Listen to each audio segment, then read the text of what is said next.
A paz do Senhor Jesus, meu irmão, minha irmã, sejam todos muito bem-vindos a mais um estudo da nossa lição bíblica.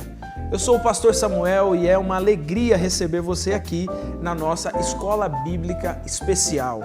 Eu queria dar uns recadinhos para você antes da gente entrar no nosso assunto de hoje, que é justamente você compartilhar o link aí, compartilhar com os seus contatos, na sua rede social, no seu Facebook. Nós estamos nesse momento transmitindo no YouTube e também no Facebook. Você pode compartilhar para que nós alcancemos mais pessoas. Outro recadinho, tem um joinha aqui, você aperta o joinha lá que é dizendo o seguinte, a gente não dá glória a Deus na igreja? Glória a Deus, fala a Deus, sabe?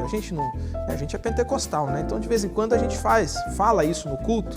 Quando você aperta ali o joinha, você está dizendo isso, glória a Deus, é verdade, mas ao mesmo tempo esse joinha ajuda o vídeo a ser disponibilizado como indicação para outras tantas pessoas.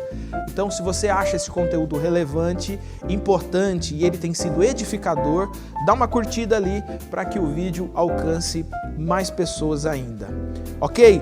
Lembro você também de seguir todas as redes sociais do Promessistas Brasil e lembrar que, nossa programação está recheada aí de novidades, muitos programas para abençoar a sua vida.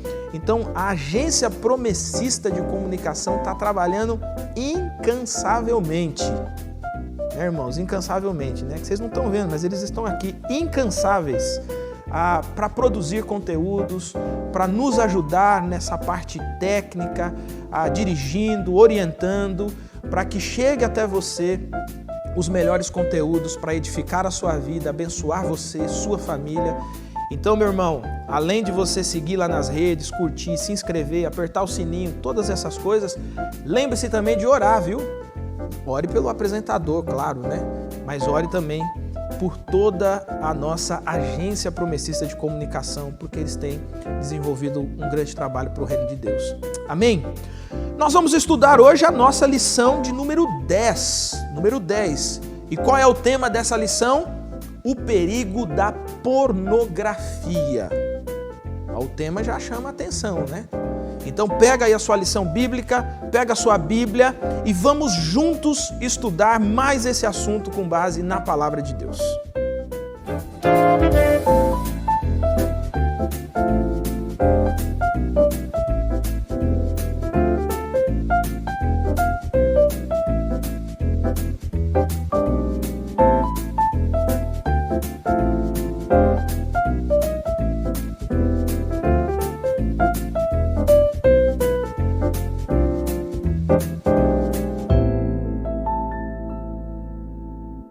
Deixa eu fazer uma pergunta intrigante para você e ao mesmo tempo desafiadora e constrangedora. Você consome pornografia? Por que eu estou fazendo essa pergunta? Há uma pesquisa americana que diz que pelo menos 64% dos cristãos admitem consumir, ou acessar pornografia pelo menos uma vez ao mês.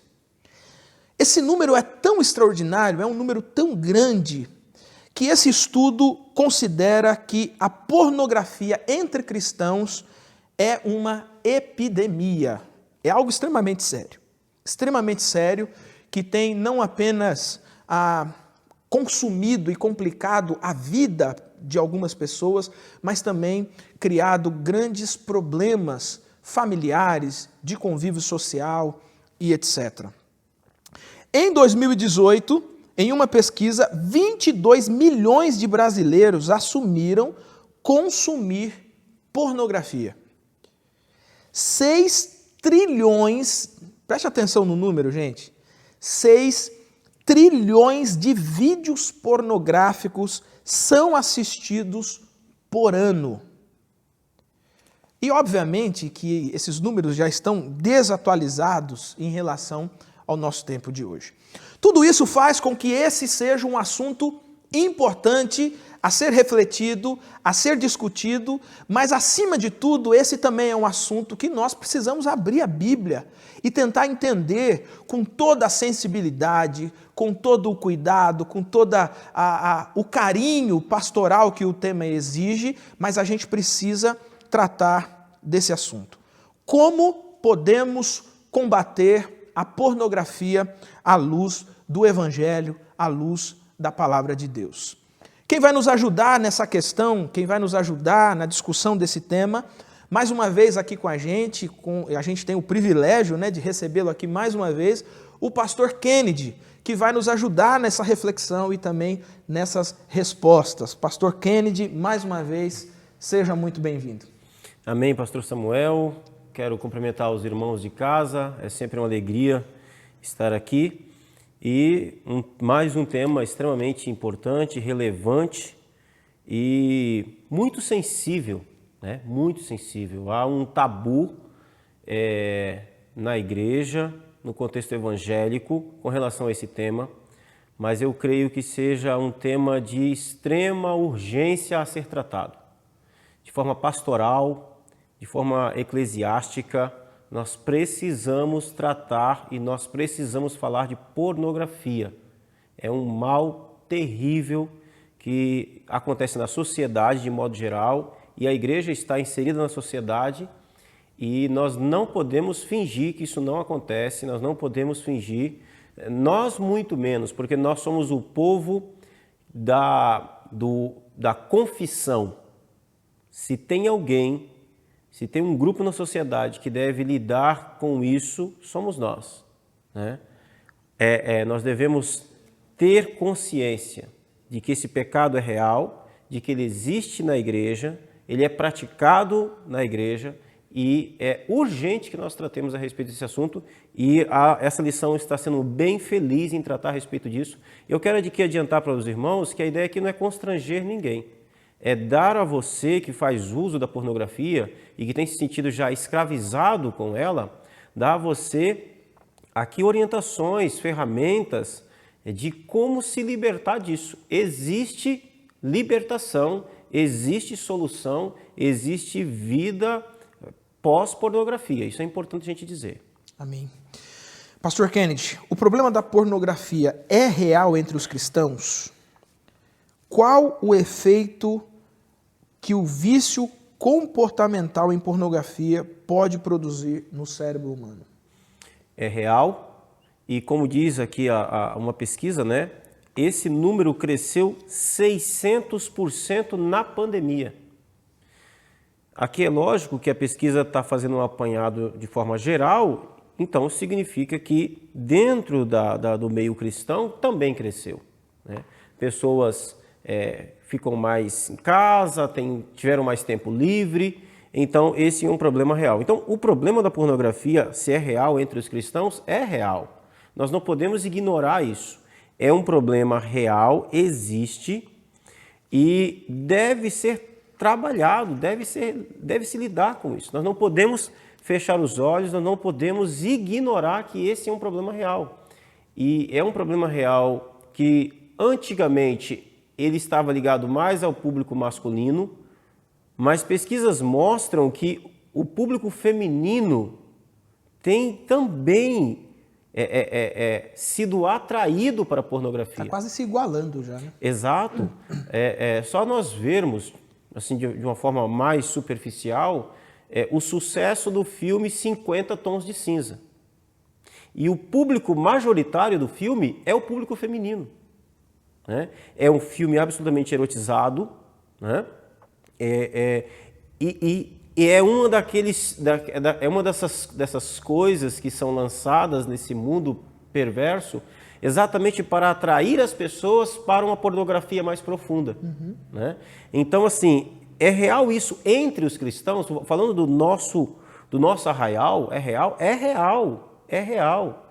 Pastoralmente, nós lidamos com pessoas que sofrem com pornografia, sofrem com isso, lidam com essa situação, né?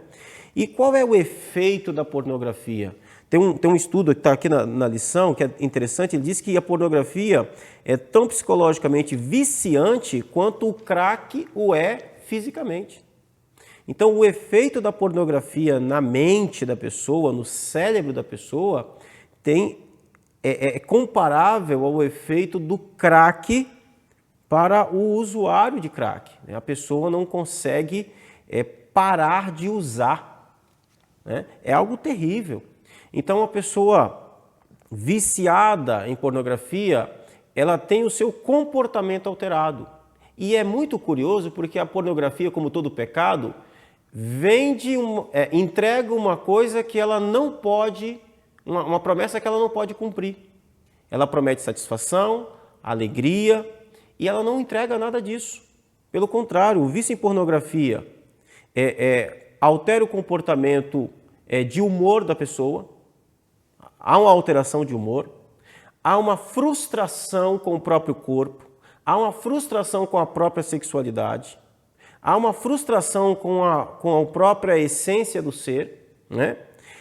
Baixa libido, é interessante isso, há um desinteresse pela sexualidade real, porque a sexualidade da pessoa fica virtualizada, então ela tem baixo libido na sua sexualidade. Também a pornografia, o vício em pornografia coisifica tanto a pessoa que usa quanto o outro. É apenas uma coisa, ficou coisificado, né? E a pornografia é uma grande porta escancarada para homossexualismo, lesbianismo e todo tipo de perversão sexual que pode existir nessa área. Todo tipo de perversão, né? E existe um monte de coisa. Então, o vício em pornografia é extremamente danoso. E, de novo, falando para dentro de entre os cristãos, isso é absolutamente real. O problema é que, por ser um pecado, onde a pessoa fica muito exposta na sua intimidade, é um pecado pouco confessado, a pessoa lida com isso de forma sozinha, no início ela lida com isso de uma forma mais... ela acha que ela consegue controlar isso, mas isso vai se tornando uma escravidão, e quando se torna uma escravidão, ela não tem muitas vezes a coragem de procurar ajuda porque ela fica envergonhada. É uma escravidão terrível. Ela não consegue procurar ajuda porque ela fica com vergonha, e ela não consegue se libertar, e a coisa vai ficando cada vez pior. Quando a gente fala de pessoas casadas, é mais terrível ainda. Casamentos acabam por causa de pornografia. Acabam. O marido ou a esposa perde o libido e o interesse pelo cônjuge, né? Alteração de humor, como eu falei, frustração, a outra pessoa é coisificada, o sexo fica banalizado e a pessoa só consegue encontrar satisfação, e não é mais uma satisfação plena, agora é uma doença, há uma dor, há um nojo pelo próprio corpo. O problema da culpa, né? Muito problema da também, culpa, né? E a pessoa chega num estágio onde ela vai se afundando cada vez mais. De uma pornografia, vamos colocar assim, heterossexual, ela passa por uma pornografia homossexual. E disso ela passa para a bestialização. É um processo de decadência que vai acontecendo, vai acontecendo. Eu quero até deixar uma referência com relação a esse assunto, né? Nós temos uma referência muito importante na igreja brasileira, que é a Andréa Vargas. Sim. Né? Ela fala, eu vi uma palestra dela falando sobre isso, e ela fala exatamente dessa ladeira abaixo que a pessoa vai entrando, né? É um caminho terrível. E na verdade, se a gente partir dessa própria afirmação aqui que a lição faz, né, com base numa pesquisa que é tão viciante quanto o crack, né? A gente sabe, por exemplo, que as drogas, né, os entorpecentes, eles também têm um processo de... Sim. Eles oferecem a mesma coisa, né? Exato. Alegria, satisfação e tal. Mas a dose precisa ir sendo alterada, porque você vai se acostumando com aquilo e você busca maiores sensações, e aí nesse ponto que chega-se a um caminho quase que sem volta, né? Sim. Por exemplo, há um dado, não tenho agora a fonte específica, mas que fala que o índice de recuperação, por exemplo, de pessoas viciadas em crack é de 1 para 10, né? Então, assim, a cada 10 pessoas viciadas, recupera uma. Sim. Meu Deus, mas isso é um número assustador, né? Sim. Então, se a gente for fazer um comparativo, então a gente percebe que não só a pornografia ela é danosa, como é danosa a tal ponto de o próprio mundo considerá-la uma doença extremamente perigosa, né? Passivo de tratamento e etc. Né? Sim, é uma doença mesmo, porque ela causa o mal do indivíduo, ela causa alteração social, pessoas perdem emprego por causa de pornografia, não conseguem viver mais, famílias são destruídas por causa de pornografia, como o crack destrói famílias, né? Como qualquer outra droga destrói. Acontece que a pornografia é uma droga grátis, praticamente, ela é acessível. Antigamente você tinha acesso à pornografia apenas por meio de revistas, né? Então, assim, havia um processo ali de dificuldade, existiam certas barreiras, né? A pessoa tinha dificuldade de ir numa revista e comprar uma banca de revista e comprar uma revista, por exemplo. Hoje não, está na mão da pessoa. O acesso é muito fácil, é grátis, você não paga por aquilo.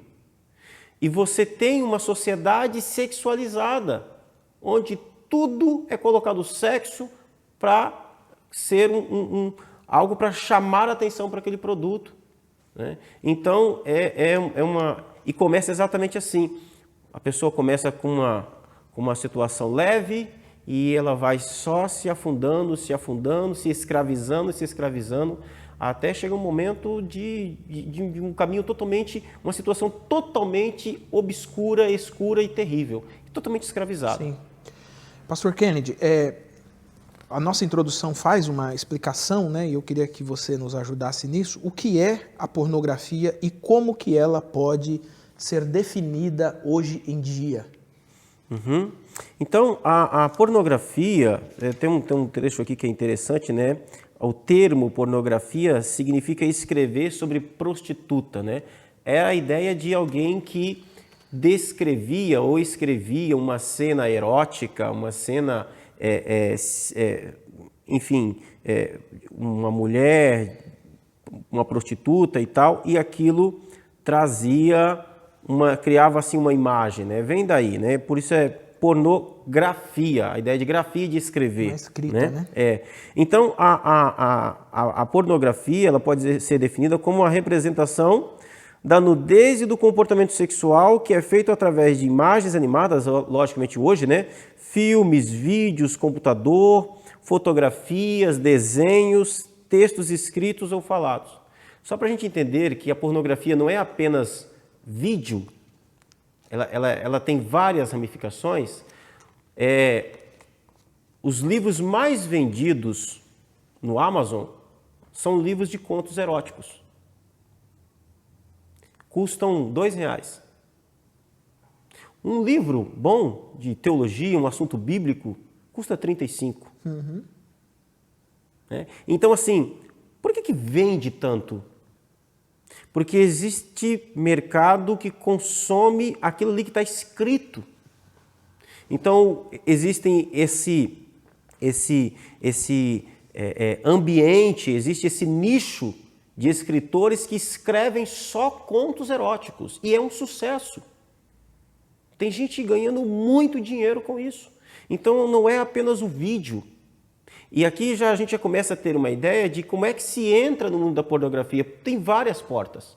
Várias portas. É por isso que a gente precisa identificar essas portas para quando que nós comecemos a percebê-la, não entremos por elas. O livro é um livro de conto erótico, eu nem leio.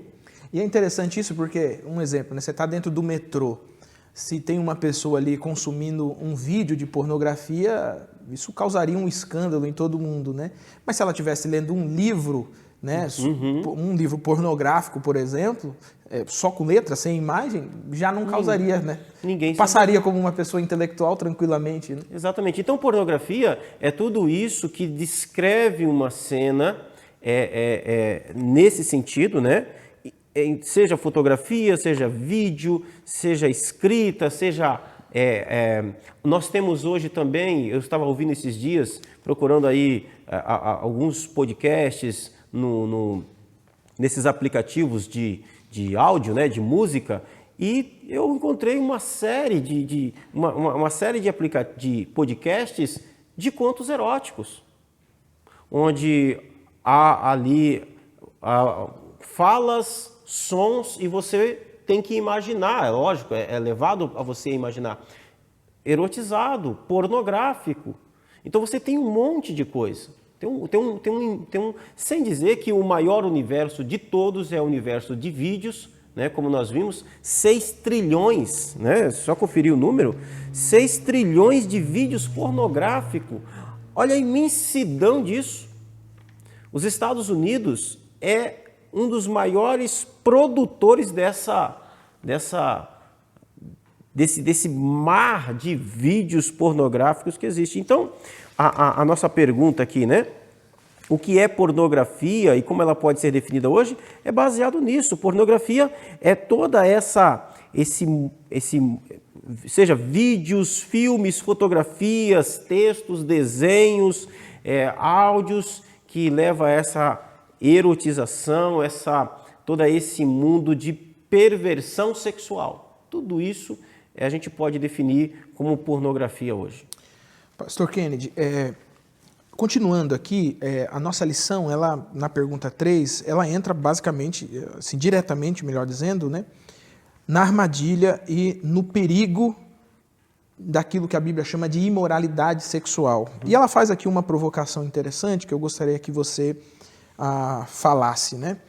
Ela diz que isso inclui líderes eclesiásticos.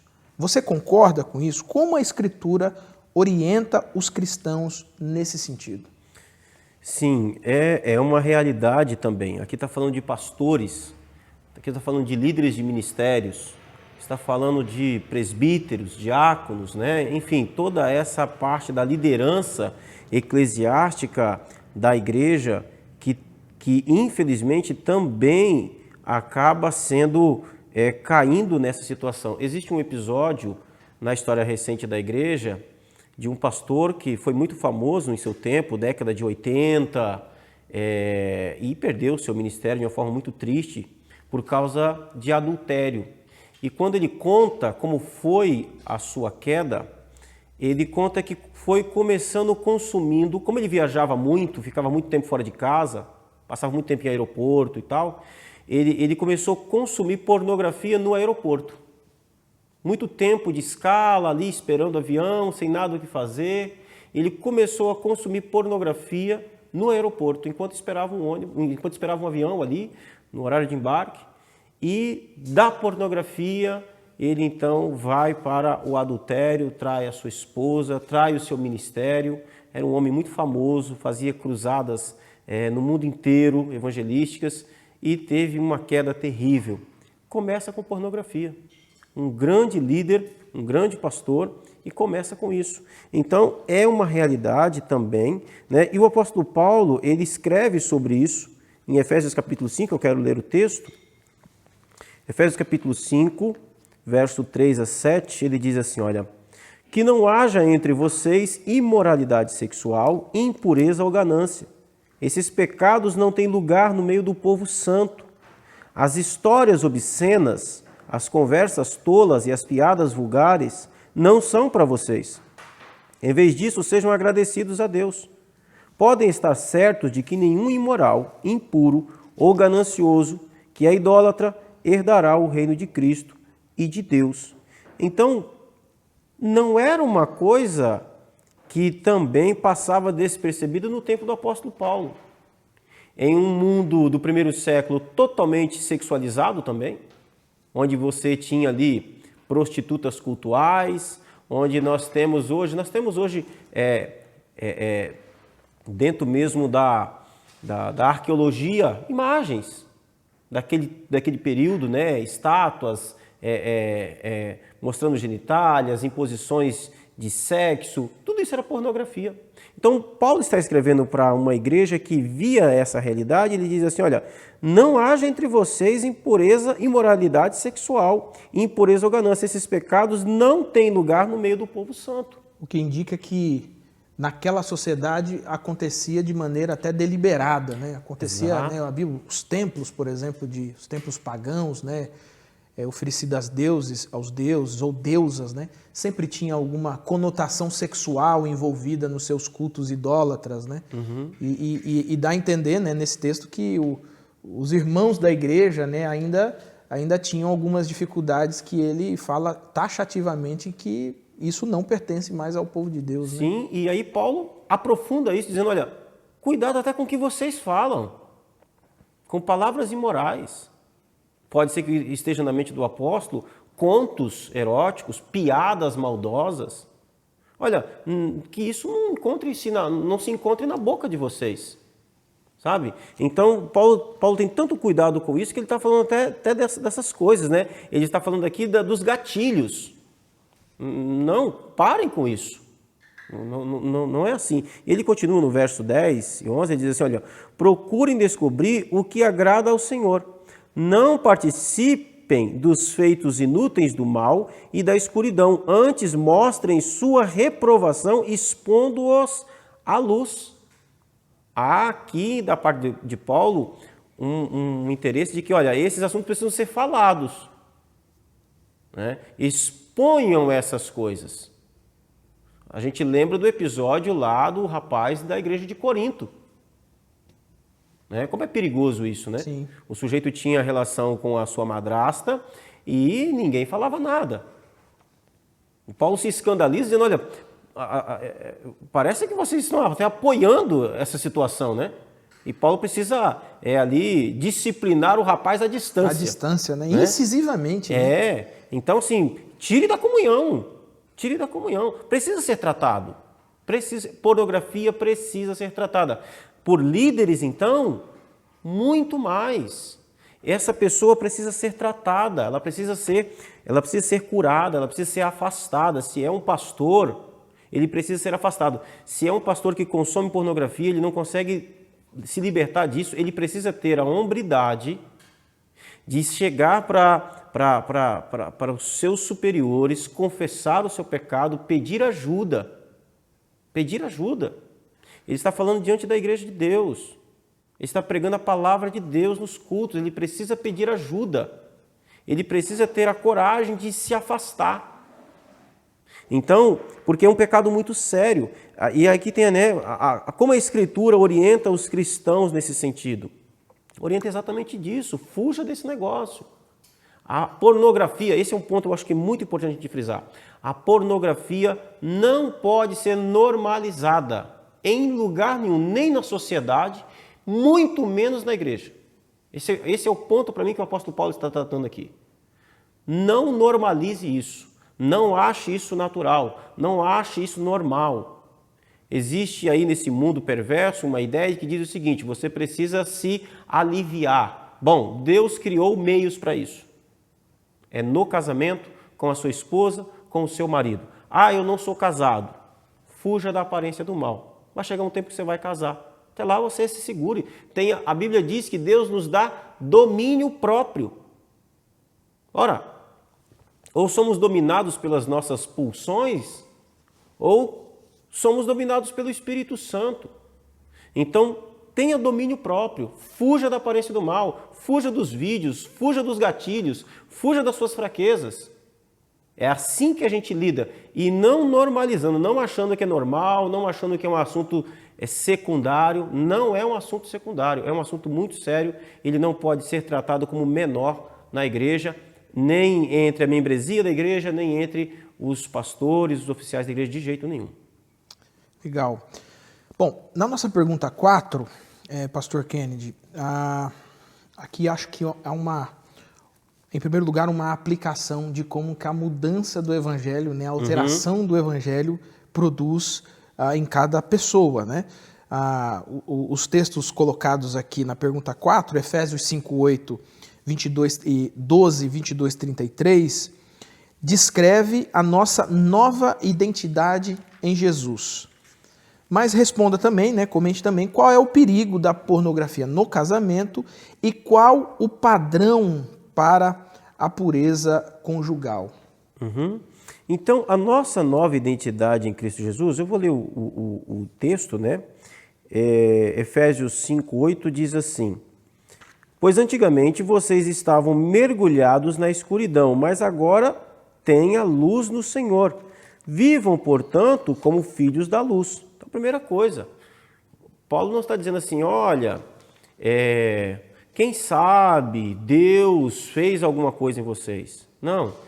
E outra coisa, Paulo aqui não ignora que lá na igreja do primeiro século havia essa tentação. A gente não pode ignorar, dizer, não há, né? Eu aceitei Jesus, então tudo do dia para a noite mudou. Não é assim que funciona. A gente precisa entender que o Evangelho nos transforma e a primeira coisa nesse processo de transformação é uma nova vida em Cristo Jesus. O que é isso? É a natureza de Cristo unida à nossa natureza. Mas as nossas paixões estão aqui. As nossas tentações estão aqui. Nós somos livres do poder do pecado, mas não livres da presença do pecado. A presença continua efetiva, né? E a tentação também, né? Exatamente. A presença continua. Então, assim, não caia naquela bobagem de achar de que você aceitou Jesus hoje, ou seja lá quanto tempo você tem, e não, agora virei a chavinha. Não é assim. Você vai ser tentado. Você tem dificuldade com pornografia? A primeira coisa a fazer é admitir isso. Eu tenho dificuldades nessa área. Eu tenho dificuldades nessa área. Eu tenho dificuldades aqui. Porque quando você assume e confessa isso, você precisa, então, você já começa um processo de policiamento importante. E aí você precisa lembrar, Cristo realmente me libertou. Eu não preciso mais ser escravo disso. Eu não sou mais escravo, né? Exato. A escravidão do pecado foi tirada por Cristo, né? Exatamente, eu não sirvo mais a esse senhor pornografia. Eu gosto muito da ideia de como Paulo usa ali em Romanos 6 a analogia da escravidão com a nova vida em Cristo Jesus. Né? Ele diz assim, olha, nós éramos escravos. Ele está respondendo uma pergunta, né? A pergunta do final do capítulo 5 permaneceremos no pecado para que a graça seja abundante? A resposta dele, de jeito nenhum. Como nós permaneceríamos no pecado uma vez que nós já morremos para ele? Nós já fomos crucificados. Aí ele usa a analogia da escravidão. Ele diz assim, olha, é como se ele dissesse assim, você era um escravo e quando você era escravo do pecado, o seu senhor chamava-se pecado. E ele te dominava. Ele te dominava. Ele te dava ordens, né? Te dava ordem e você obedecia. Você é um escravo. O escravo não faz o que quer. Faz aquilo que é mandado. Aí Paulo diz assim, como é que foi que Deus te libertou? Como é que Deus liberta esse escravo do pecado? Né? Matando o pecado? Não. Matando o escravo. Porque o escravo serve o seu senhor enquanto vive. Então Paulo diz assim, olha, Deus matou você e te ressuscitou em Cristo Jesus. É onde ele vai dizer, né? Que fomos crucificados, assim como fomos crucificados em Jesus, fomos mortos na sua morte e ressuscitamos na sua ressurreição para uma nova vida. E aí ele vai dizer como é que nós continuaremos escravos do pecado se nós vivemos uma nova vida em Cristo Jesus. Então é aquela analogia o seguinte, o sujeito era escravo do pecado, ele morreu, Deus matou ele. O seu senhor o enterrou, e aí o Pai ressuscita. Ele é ressuscitado, então, em Jesus Cristo. Agora ele serve a um outro senhor chamado Jesus. Um dia esse escravo está na feira, servindo a Jesus, na feira da vida, servindo a Jesus, e de repente o seu antigo senhor encontra ele lá. O avista, né? Ô, rapaz, você por aqui, o antigo senhor pecado. Você me faz tanta falta, você era tão bom. Olha, vamos fazer o seguinte, entra lá no site. Né? Lembra daquele sitezinho? Então, você não deve nada a esse antigo senhor, você tem um novo senhor que te ressuscitou, que te amou, que te libertou das ordens dele. Você então deve dizer para ele o seguinte, olha, eu não lhe devo satisfação de nada, eu te servia naquela vida, essa é uma outra vida, eu morri, eu não tenho que servir a você, não tenho nem que entrar em site nenhum. Então você foi liberto do poder do pecado. Mas aquele pecado ainda te tentará, ele ainda está presente. Esse assédio do pecado continua, né? Ele continua. Ele vamos lá. Pra Exatamente. Que isso? Você gostava, era tão bom, né? Exatamente. São as incitações que o pecado vai colocando para aqueles que já morreram, né? Que não são mais dominados, né? Exatamente. Então, em Cristo Jesus, há uma nova identidade por causa da nova vida que Cristo fundiu, uniu a nós. A Bíblia apresenta que a conversão, o novo nascimento, como essa união da natureza de Cristo à nossa. É por isso que na cabeça de Paulo não tem como você unir o seu corpo à prostituta, porque é como se tivesse unido o corpo de Cristo. Porque para Paulo, o corpo do salvo e a vida de Cristo está interligado. Não tem como você separar isso. É igual café com leite. Depois que misturou, não tem como separar mais. É uma nova vida. Então, assim, com relação à pornografia, a mesma coisa. Quando os seus olhos estão sobre pornografia, são como os olhos de Cristo. E aqui, uma dica. Se você consome pornografia e realmente nasceu de novo, a pornografia vai te causar mal. Você vai sentir nojo. Você pode até atender a esse senhor pecado, mais uma vez, por falha, por desobediência, enfim, por fraqueza. Você é uma nova vida em Cristo Jesus. Você é uma nova pessoa. Você pode até atender, mas isso vai te causar mal. Isso vai te causar repulsa. Você vai dizer, por que eu estou fazendo isso? Eu não preciso disso. Disso eu já vim. Então, se você consome pornografia e acontece isso com você, se aposse disso e diga, rejeite isso. É a voz do Espírito, né? É a voz do Espírito Santo. É a nova né? vida que está impulsionando você a se libertar desse negócio e viver realmente uma vida maravilhosa, sexual, satisfeita, plena em Cristo. Né? Então, isso é interessante. Deixa eu aqui, né? O resto da nossa pergunta. Né? Qual o perigo da pornografia no casamento? A pornografia acaba com o casamento. Acaba, como eu já falei aqui, ela coisifica o cônjuge, ela despreza o cônjuge. E só um parênteses, pastor Kennedy, que eu acho importante a gente levantar aqui, porque sempre que a gente pensa em pornografia adentrando ao casamento, a gente pensa sempre que vai ter um marido ali acessando alguma coisa, ou uma mulher, né? Ou a mulher acessando alguma coisa. Mas também há a situação em que vamos dar uma pimentada aqui no nosso relacionamento e o casal passa a consumir pornografia juntos, né? Sim. Então eu queria que você também focasse também nessa ideia que não era muito comum esse tipo de Verdade. coisa, passou a ser comum. É descrito pela sociedade como algo bom, exploração, né, de todas as nuances sexuais que um casal pode ter. A frase famosa, né, é apimentar o casamento. Nosso casamento está meio frio, está dando uma esfriada, né? Então vamos assistir um filminho, vamos simular alguma coisa, vamos desenvolver uma fantasia XYZ. Mas tudo isso tem como pano de fundo algum tipo de imaginário buscado na pornografia, né? Já é um indício de consumo de pornografia. Ninguém chega a essa situação sem antes ter consumido pornografia em excesso, de forma normal, né? É recomendado? De jeito nenhum. De jeito nenhum. Nós precisamos lembrar que pornografia é produzida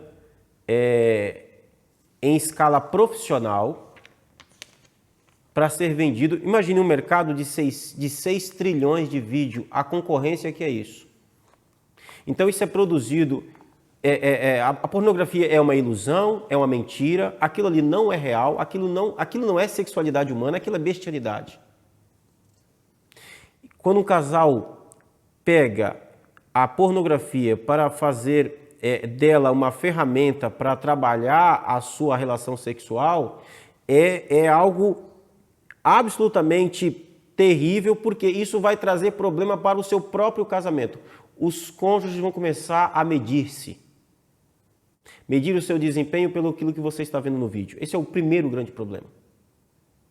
A esposa geralmente pode ter uma sensação de inferioridade. Porque não consegue corresponder àquilo que o marido está olhando e está ficando entusiasmado, né, digamos assim. Exatamente. E outra, se a sua referência para você, se a sua referência sexual é qualquer outra pessoa a não ser o seu cônjuge, isso é um problema grave, um problema sério. E posso fazer um parênteses, pastor Por favor. Kennedy, nisso?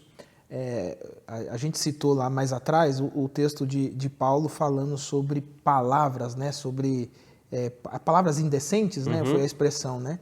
Mas eu queria só pontuar nesse ponto que você está tratando também, dessa questão, né? A gente está colocando aqui a ideia do vídeo, do material tecnicamente produzido para essa provocação. Mas eu acho que também vale a pena falar daquelas conversas que tem de corredor, de salão, na empresa, no trabalho, no escritório, em que homens ou mulheres ficam descrevendo o desempenho dos seus cônjuges para outras pessoas.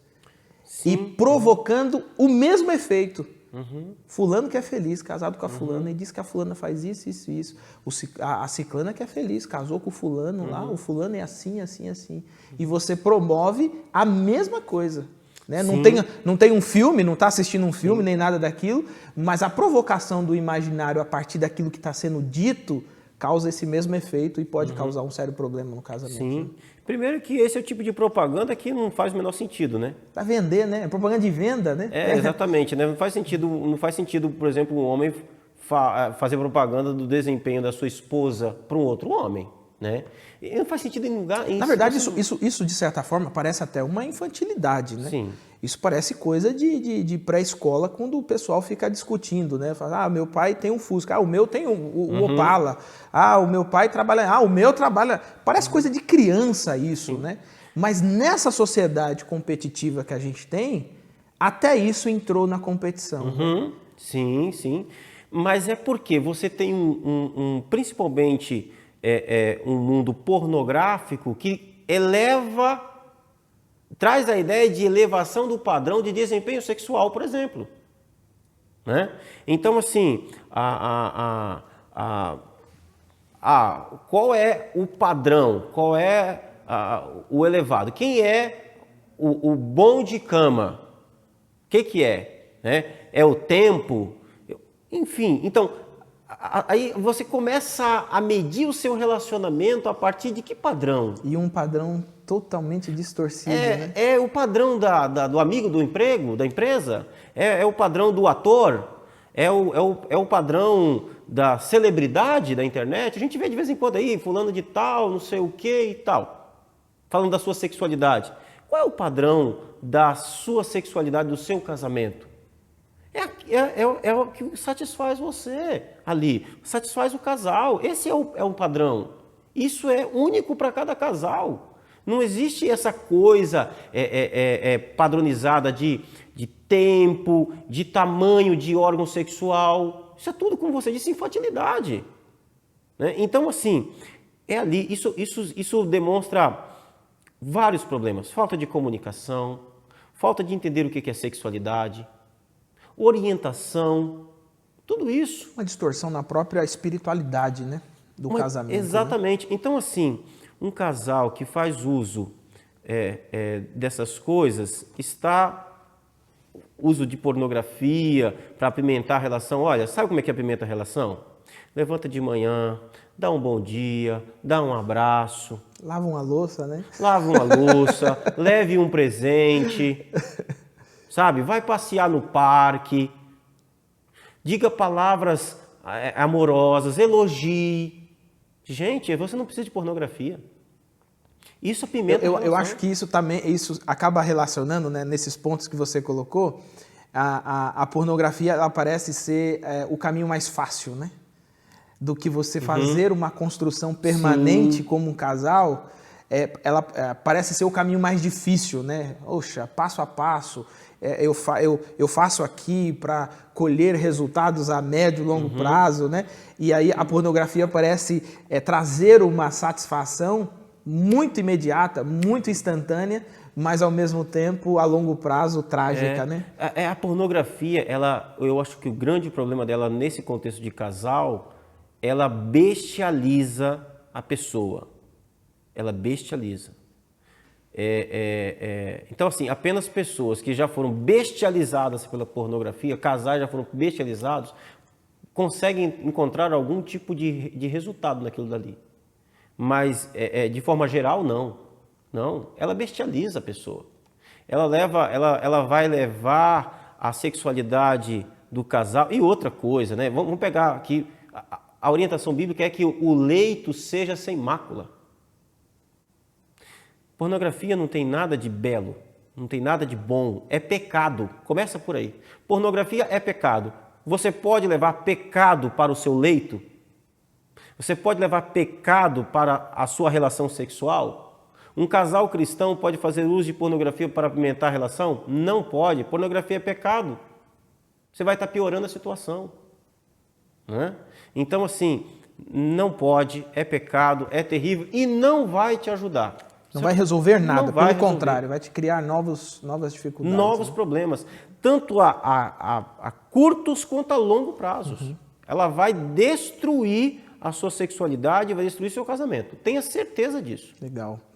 Meu querido irmão, irmã, estudante da Palavra de Deus, nós estamos chegando ao fim aqui do nosso estudo. E, pastor Kennedy, eu queria que você fizesse uma aplicação, como temos feito, uma aplicação pastoral, né? Sim.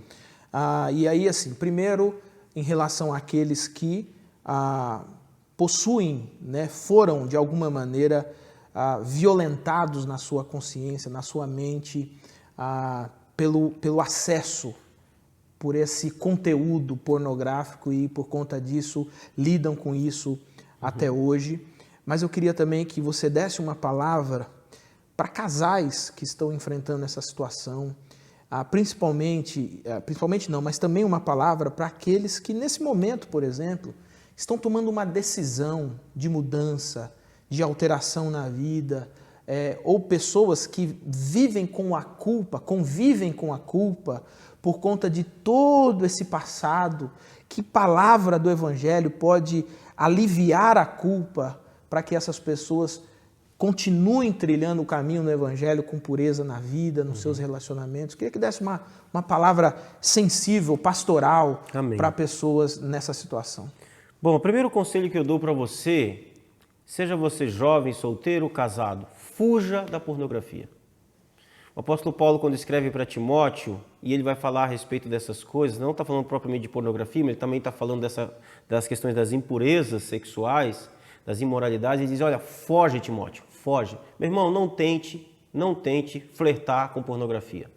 Não tente achar que você vai conseguir superar isso. Não tente achar que você vai ver só mais um videozinho e quando você quiser você para. Não funciona assim.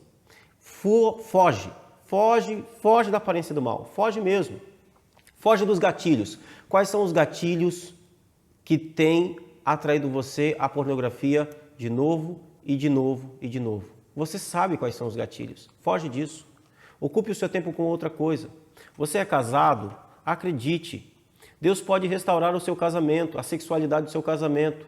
E essa restauração muitas vezes começa com uma conversa franca, sentado muitas vezes à mesa com a sua esposa ou com o seu marido. Diga para a sua esposa, diga para o seu marido, nós precisamos conversar sobre a nossa sexualidade. E aí você conte para ela ou conte para ele, vocês conversem sobre isso. Muitas vezes falta diálogo e o início da recuperação muitas vezes pode ser uma boa conversa. Leve também procure pessoas, bons conselheiros, sejam pastores, presbíteros, casais experientes nessa área para ajudar você. Procure ajuda. Você que tem sido escravizado pela pornografia, isso tem machucado o seu coração, tem machucado a sua vida, tem te feito mal. Eu quero pedir a você, quero te dizer, primeira coisa, entenda que há perdão em Cristo Jesus para esse pecado. Há libertação em Jesus Cristo para esse pecado. Você pode ser livre disso. Primeira coisa que precisa acontecer, confesse que você tem essa dificuldade. Segunda coisa, procure ajuda. Procure ajuda. Você não vai conseguir lidar com isso sozinho. Você não vai conseguir lidar com isso sozinha. Procure ajuda e Deus vai te ajudar. Procure pessoas. Você que já foi livre disso, você que já tem uma experiência de libertação de pornografia. Eu sei que existem pessoas que passaram por esse processo e sabem o que é isso. Procure ajudar pessoas que estão nessa situação. Talvez esse seja um ministério na sua vida, você já passou, você sabe lidar. Procure ser alguém que vai colocar o ombro para ajudar gente a sair dessa escravidão. E eu quero dar uma última palavra. Se existem companheiros nossos, pastores, ministros, Deus pode restaurar seu ministério. Se você estiver nessa situação, procure ajuda imediatamente. Confesse isso. Você não está ajudando a sua comunidade, carregando esse pecado às escondidas. Pelo contrário, o Deus da igreja está vendo e você precisa urgentemente lidar com essa situação. Ele quer curá-lo, ele quer libertá-lo dessa situação, mas você precisa confessar, você precisa procurar ajuda com relação a isso. E Deus vai abençoar a sua vida de forma poderosa, a vida de todos nós, eu tenho certeza disso. Amém, amém. Pastor Kennedy, ora pra gente. Amém. Pai Santo, nós lidamos aqui, Senhor, hoje com um assunto absolutamente delicado. E eu oro, meu Deus, por aquelas pessoas que estão lutando contra esse pecado. Tem misericórdia, Senhor. Envia da sua graça, da ação poderosa do Teu Espírito Santo. Coloca gente, meu Deus, gente do Senhor, gente de Deus na vida dessa pessoa, para que ela possa, meu Deus, enfrentar essa situação. Meu Deus, faz ela entender que há perdão em Jesus Cristo. Faz ela entender que existe uma nova vida sendo gerada nela, a vida de Cristo Jesus que a impulsiona.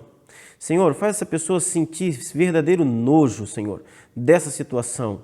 Espírito Santo, abençoa, liberte, meu Deus, com poder, com graça. Restaure, Senhor. Restaure, meu Deus, em nome de Jesus. Pai querido, esse casamento, esse casal que tem tentado, Senhor, trazer algum tipo de nova experiência para a sua sexualidade, Senhor, faz eles entenderem que o Senhor já deu tudo o que eles precisam para serem totalmente suficientes nessa área.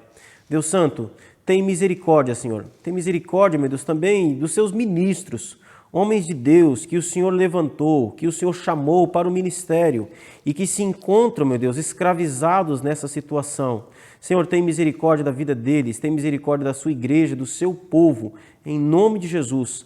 Abençoa-nos, ó Deus, nós te suplicamos e te pedimos, crendo no poder de Jesus Cristo sobre as nossas vidas. Amém e amém. Amém, amém. Pastor Kennedy, mais uma vez, obrigado Amém. por sua participação aqui. O conteúdo foi extremamente abençoador, extremamente direto.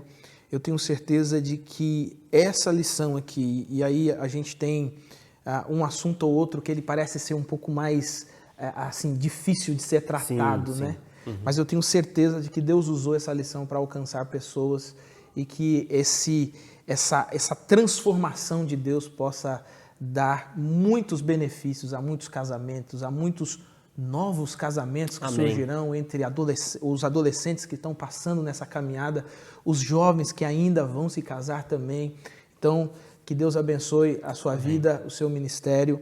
Meu querido irmão, irmã, estudante da Palavra de Deus, estamos chegando ao fim da nossa lição bíblica.